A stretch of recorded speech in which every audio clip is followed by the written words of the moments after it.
விவசாயியும் கிணறும். ஒரு கிராமத்தில் ஒரு விவசாயி இருந்தான். அவனது நிலத்தில் ஆழமான கிணறு இருந்தது. ஒரு நாள் விவசாயி கிணற்றின் சுவரில் சிறிய விரிசலை கண்டான்.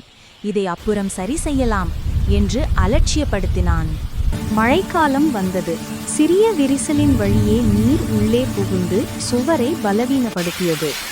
இரவு பலத்த மழை பெய்தபோது கிணற்றின் ஒரு பகுதி இடிந்து விழுந்து விவசாயியின் நிலம் சேதமானது.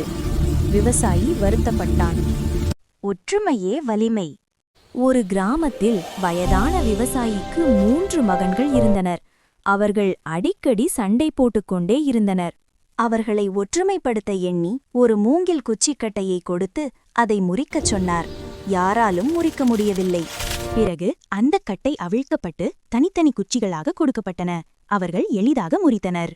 ஒன்றாக சேரும் கட்டைகள் போல பலமாக இருங்கள். பிரிந்தால் எளிதில் உடையும் குச்சிகளைப் போல ஆகாதீர்கள். மகன்கள் தவறை உணர்ந்து ஒற்றுமையாக வாழ்ந்தனர். வீடியோ பிடிச்சிருந்தா லைக், ஷேர், சப்ஸ்கிரைப் பண்ணுங்க.